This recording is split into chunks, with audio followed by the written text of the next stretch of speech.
1.5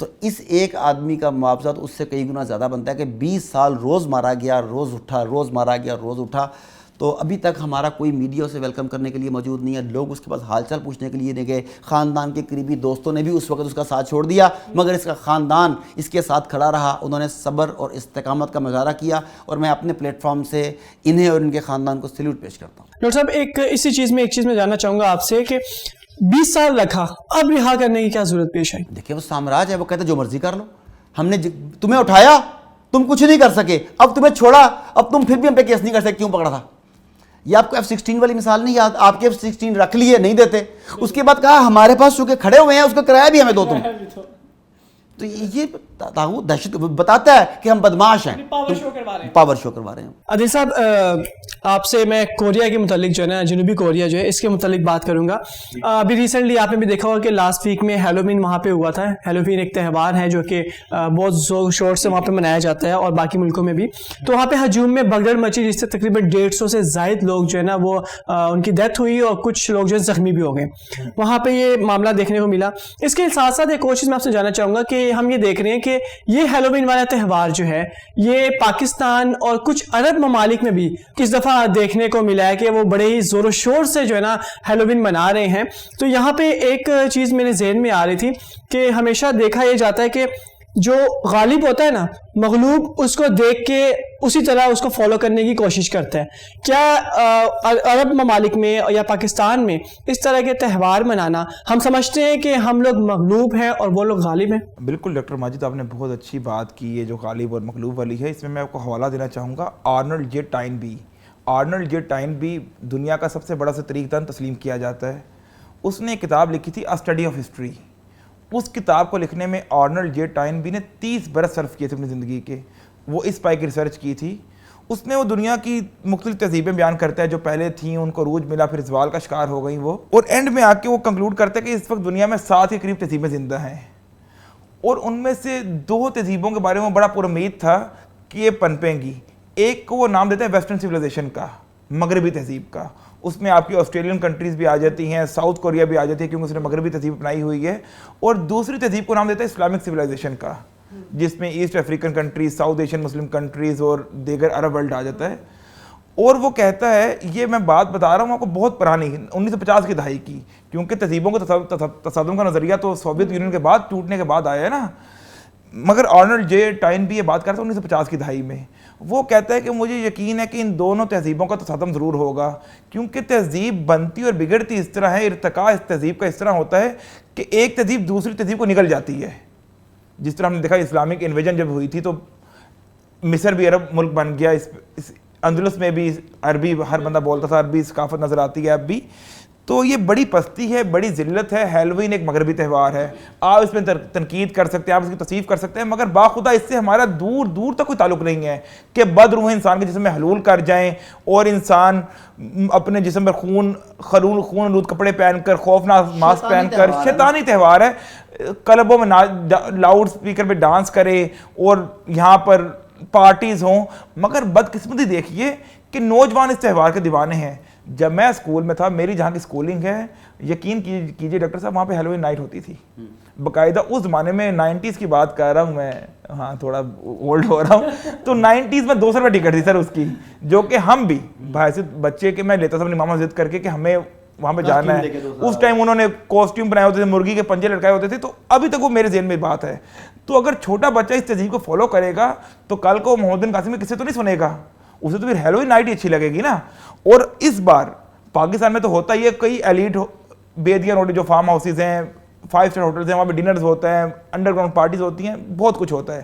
مگر بدقسمتی دیکھیے عرب ممالک، اور عرب ممالک تو اس سے بھی آگے بڑھ گئے. انہوں نے تو سڑکیں، بازار، پورے شہر بھر دیے اس چیز سے، اور ایسے لگ رہا تھا جیسے مطلب انہی کا تہوار ہے یہ. اور آپ دیکھیں اس میں حادثات کیسے کیسے ہوتے ہیں. ساؤتھ کوریا میں 150 افراد جو بد روحیں بنے ہوئے تھے اور اسی حالت میں دب کے کچل کے مر گئے. اور ساؤتھ کوریا کی تحریک کا سب سے بدترین سانحہ ہے, سب سے بدترین حادثہ ہے. تو ایسے تہوار جن کا ہماری تہذیب و ثقافت سے کوئی تعلق نہ ہو, انسانیت سے بھی کوئی تعلق نہ ہو, ان کو منانے کا کوئی تک ہی نہ ہو, یہ شیطانی تہوار ہو, تو ان سے بچنا چاہیے. اور یہ جو رواج فروغ پا رہا ہے اسے ہر طرح سے روکا جانا چاہیے. بالکل بہترین. ڈاکٹر صاحب آپ سے بھارت کی بات کریں گے, ایک one of your favourite topics. I thought کہ یہ آپ ہی سے اس کے متعلق میں بات کروں. بھارتی وزیر دفاع راجناتھ سنگھ انہوں نے دورہ کشمیر کیا اور وہاں پہ انہوں نے بڑی ایک دلچسپ بات کی ہے. انہوں نے کہا بہت دلچسپ میں اس لیے کہہ رہا ہوں کہ یہ لمحہ فکری ہے ہم لوگوں کے لیے. انہوں نے کہا جی کہ ہم گلگت بلتستان آزاد کشمیر پر حملہ کریں گے اور اس کو اپنے قبضے میں لیں گے. ہم لوگ جو وہ کشمیر جو ہمارا انڈیا آکوپائڈ کشمیر ہے اس کو چھڑانے کی بات تک نہیں کرتے.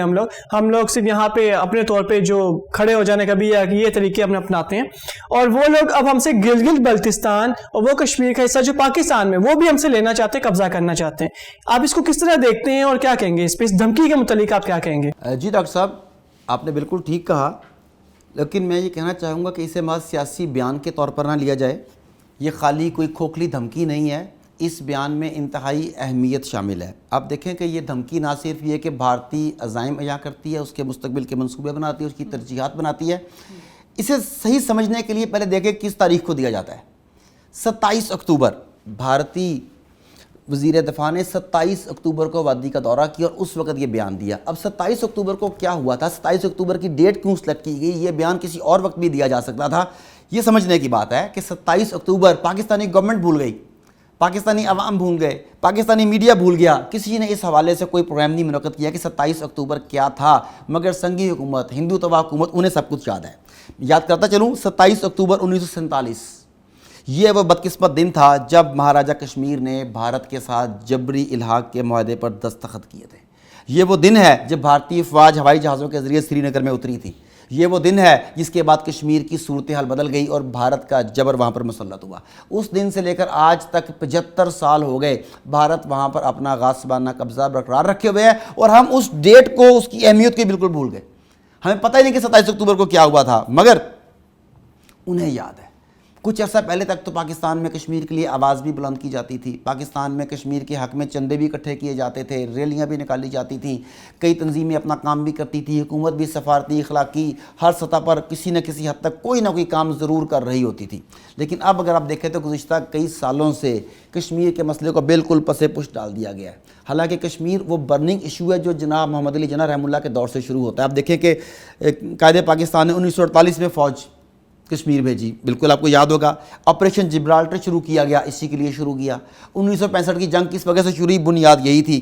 پھر 1989 میں وادی میں جہاد شروع ہوا, پھر کئی مراحل آئے, وادی کے اپنے لوگ اٹھے, کئی شہادتیں ہوئیں, ہندو فوج کو بھی دھمکایا گیا, کچھ بھاگ گئے, پھر دوبارہ آ گئے. پاکستان کی جانب سے غیر سرکاری امداد بھی جاتی رہی, سرکاری سطح پر بھی آواز بلند کی جاتی رہی. پھر انہوں نے پاکستان کا پتہ کاٹنا شروع کیا. پاکستان کی اشرافیہ میں موجود لوگوں کو کاروباری مفاد یا اپنی فلم انڈسٹری کے وہ چمک دمک میں الجھا کر انہیں پسے پش ڈال دیا گیا, اس مقصد کو پسے پش ڈال دیا گیا. پھر بھارت نے آرٹیکل 370 کا خاتمہ کر دیا اور بھارت کو اپنا اٹوٹ انگ قرار دے دیا. لیکن ہمارے کان پر جوں تک نہیں رینگی. ہمارے گزشتہ امیر المومنین جو کہا کرتے تھے کہ سیدنا فاروق اعظم اور خالد بن ولید میرے آئیڈیلز ہیں, جب ان سے ایک موقع پر یہ بات کی گئی کہ اس وقت کیا کرنا چاہیے تو وہ کہتے تو میں جنگ کر لوں. اب لیکن سیدنا خالد بن ولید ہوں یا سیدنا فاروق اعظم ہوں, ان کی سنت تو یہی تھی, مگر ہم نے ان کی سنت کو صرف سیاسی اکھاڑوں میں دوسروں کو سنانے کے لیے رکھا ہوا, خود عمل کرنے کے لیے نہیں رکھا ہوا.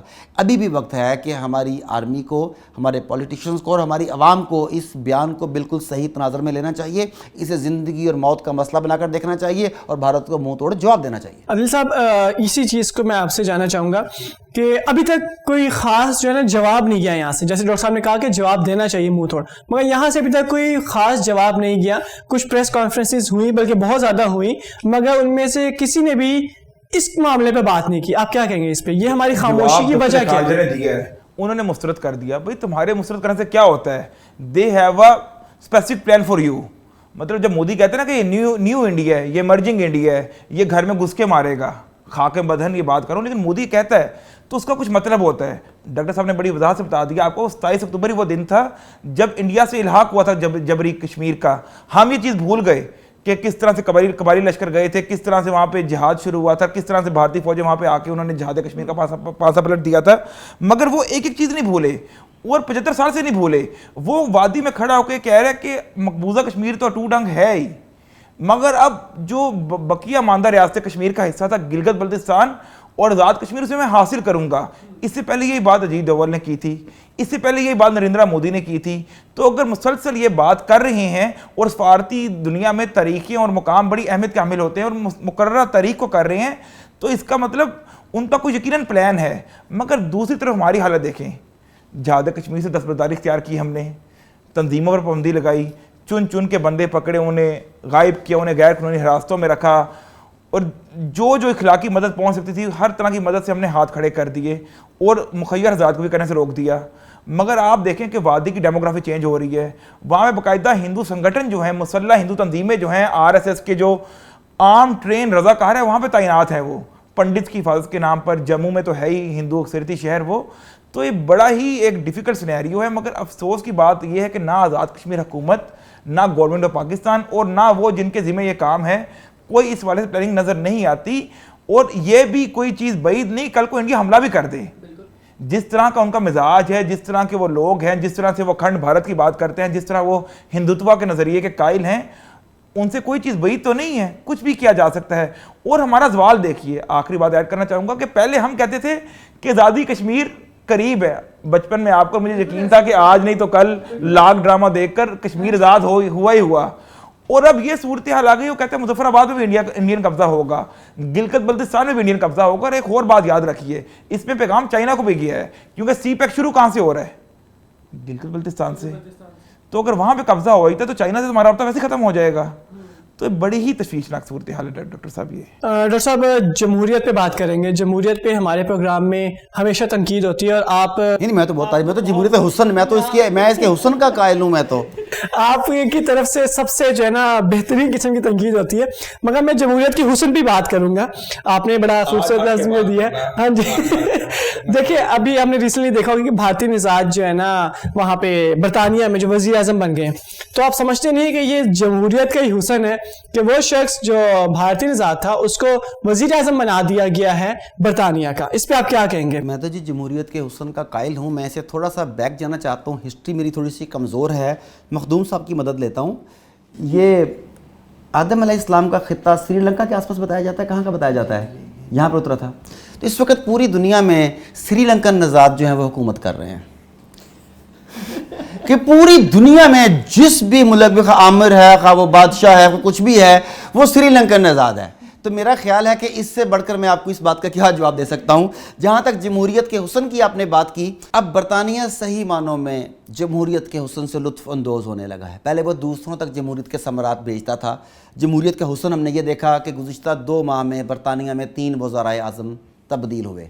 پہلے کچھ لوگ پاکستان کی سیاست پر حملہ آور کرتے تھے کہ یہاں پہ ہمارا وزیر اعظم اتنے پاجامے نہیں بدلتا جتنے پاکستانی وزیر اعظم بدل لیتے ہیں. تو اب ان کی جو مدر ڈیموکریسی ہے وہاں پر بھی یہ حال ہے کہ 2 ماہ میں 3 وزرائے اعظم بدلے گئے. جمہوریت کا ثمر وہاں پر بھی پہنچنے لگ گیا. اب اگر بات کریں برطانوی موجودہ وزیر اعظم رشی سونک کی, تو آپ نے کہا کہ بھارتی نژاد یا ہندو, تو یہ بات تو ٹھیک ہے کہ وہ غیر سفید فام پہلا وزیر اعظم ہے. جس طرح باراک اوباما امریکہ کا صدر تھا, لیکن یہ غیر سفید فام تو ہوا, یہ بھارتی کیسے ہو گیا؟ ان کے دادا دادی نانا نانی کا تعلق کہاں سے تھا؟ پنجاب سے تھا.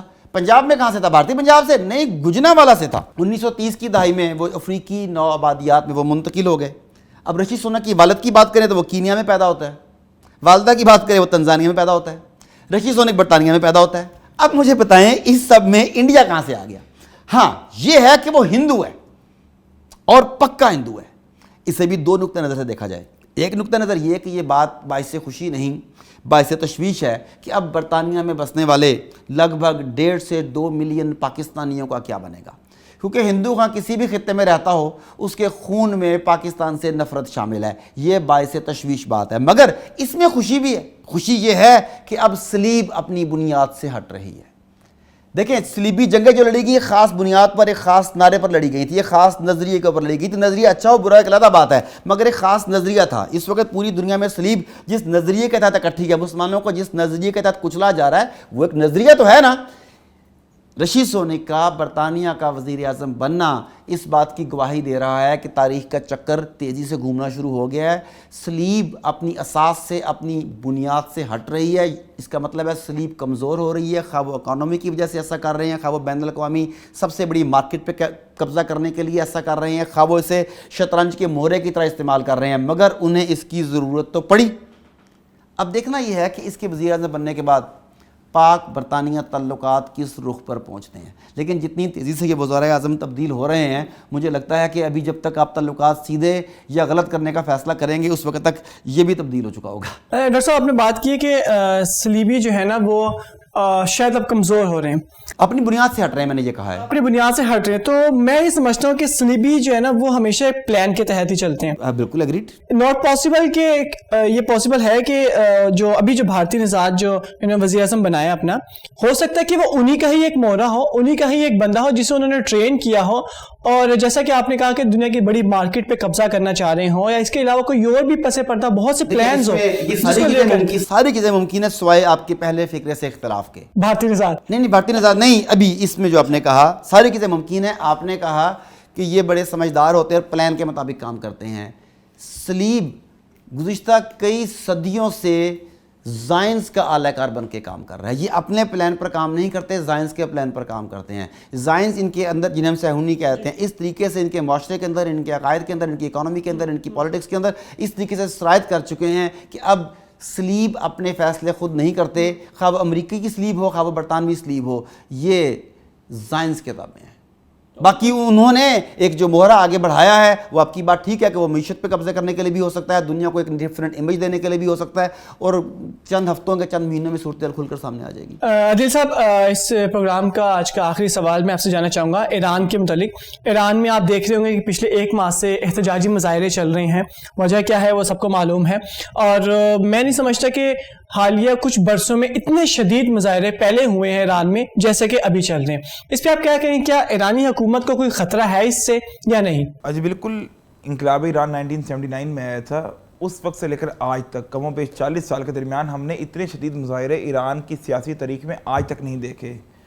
اب پہلی بات تو یہ جو بظاہر وجہ بنی مہسا امینی، جو 22 سالہ کرد خاتون تھی، حجاب ٹھیک طرح سے نہ لینے پر اسے زد و کوب کیا گیا، کوما میں چلے گئی، فوت ہو گئی، تو اس سے جو اندر ہی اندر ایک لاوا پک رہا تھا تو پھٹ گیا. اور خواتین نے، سول سوسائٹی نے، اور جو عام عوام تھے جو ملائیت سے یا رجائیت پسند آپ کہہ دیں، یا جو وہاں پہ ایک اسپیسیفک نظام ہے اس سے تنگ تھے، تو وہ باہر نکل آئے. اور جس طرح سے سول ڈس اوبیڈینس کی مہم چلی، اور جس طرح سے پاسداران انقلاب نے ان پر اندھا دھند گولیاں برسا کے سینکڑوں شہریوں کو قتل کیا، تو یہ سب ہم نے دیکھا. مگر میرا خیال ہے جو سول سوسائٹی کے مظاہرے ہیں یہ جلد یا بدیر ختم ہو جائیں گے، کیونکہ ان کے پیچھے کوئی قیادت نہیں ہے. یہ ریئیکشن تھا، اور ریئیکشن کوئی بھی دیر پر ثابت نہیں ہوتا ڈاکٹر صاحب. ہاں، اس کے جواب میں اہواز کے جو عرب ہیں جو اکا دکا کاروائیاں کرتے تھے، انہیں موقع ملا، کیونکہ جب رجیم پہ کوئی سول ڈس اوبیڈینس ہوتی ہے، کوئی موقع ملتا ہے، تو بہت سارے جو نان اسٹیٹ ایکٹرز ہوتے ہیں وہ حملہ ور ہو جاتے ہیں. اس طرح زاہدان کے جو سنی بلوچ ہیں انہوں نے مسلح حملے شروع کر دیے ہیں. آپ نے دیکھا ہوگا زاہدان میں پولیس اسٹیشن پہ حملہ ہوا، نائب گورنر مارا گیا، اہواز میں پولیس اسٹیشن پہ حملے ہو رہے ہیں. پھر ایک اور نان اسٹیٹ ایکٹر داعش آ گیا، داعش نے ایک درگاہ پہ وہاں پہ حملہ کیا، 15-16 کے قریب وہاں پہ ہلاکتیں ہوئیں. تو ایرانی حکومت اس ٹائم بری طرح پھنس چکی ہے، اور یہ میرے خیال میں مقافات عمل ہے. مقافات عمل کس طرح ہیں؟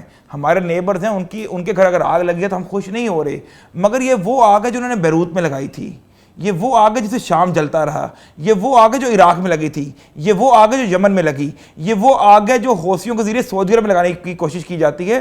تو اگر آپ اپنے پڑوسیوں کا گھر جلائیں گے تو جلد یا بدیر باخدا وہ آگ آپ کے گھر تک ہی پہنچے گی، اور آپ کی اپنی عوام آپ کو دشمن بنے گی، آپ کی اپنی عوام آپ کو نکالے گی. آپ نے دیکھا ہوگا کس طرح سے جو ایرانی جو رجائیت پسند جو پاسداران انقلاب کے حمایتی ہیں، ان کے کس طرح سے وہ ہیڈ پہ جو ٹوپیاں پہنی ہوتی ہیں خاص طور سے انہیں گرایا جا رہا ہے، اور کس طرح سے غلط اشارے کر رہی ہیں خواتین. انہیں اس حد تک بے باکی آ گئی ہے ایران میں، اور یہ ہونا ہی تھا، کیونکہ اس نظام کی بنیاد تھی ظلم و جبر پہ.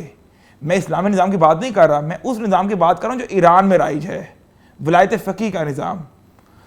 اس کی بنیاد تھی ظلم و جبر، اور جب ظلم و جبر ایک حد سے بڑھ جاتا ہے ڈاکٹر صاحب تو وہ پھر ختم ہوتا ہے، اور مجھے لگتا ہے کہ جلد یا بدیر کا خاتمہ قریب ہے. ڈاکٹر صاحب، ان کی بات سے ایک بات نکل رہی تو میں چاہوں گا وہ آپ سے جاننا چاہوں، اسلامی نظام کا سہارا لے کے ظلم و جبر کا نظام قائم کرنا، کیا یہ بات صحیح ہے اور یہ طریقہ درست ہے یا نہیں؟ نہیں، یہ تو سوال ہی نہیں بنتا. دیکھیں یہ بات ہمیں بالکل کلیئر ہے.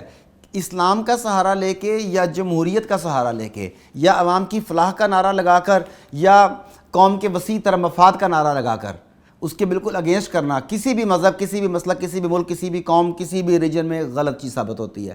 لیکن ہوتا یہ ہے کہ ہم لوگ ذہنی طور پر اتنے زیادہ پسماندہ ہو چکے ہیں، اتنا دبایا گیا ہے، ہمارے جو مینٹل مسلز ہیں نا شاید وہ بالکل ہی کریش کر چکے ہیں. لوگ صحیح فیصلہ نہیں کر پاتے. آپ ذرا سا سوال اٹھاتے ہیں آپ کے اوپر کفر کا فتویٰ لگ جاتا ہے. آپ کسی شخصیت کے کسی فیصلے کی تنقید کرتے ہیں تو کہتے ہیں آپ نے شاعر اسلامی کی توہین کر دی. یہ بالکل ایسا ہی ہے جیسے یہاں پر آپ حکومت کے خلاف بات کرتے ہیں تو جمہوریت خطرے میں پڑ جاتی ہے، کسی ادارے کے خلاف بات کرتے ہیں تو ریاست خطرے میں پڑ جاتی ہے. سوال اٹھانا جرم قرار دے دیا گیا. اس کی وجہ صرف اتنی ہے. بہت شکریہ ڈاکٹر صاحب، بہت شکریہ عادل صاحب. ناظرین آج کے ہمارے پروگرام تھے انٹرنیشنل افیئرس پہ، اور جتنے بھی دنیا بھر میں معاملات چل رہے تھے جو امپورٹنٹ ہماری نظر میں تھے ان پہ ہم نے بات کی اس پروگرام میں. اور اگر اس کے علاوہ بھی کوئی آپ کے مائنڈ میں کوئی چیز ہو تو آپ اس کے متعلق ہم سے جان سکتے ہیں.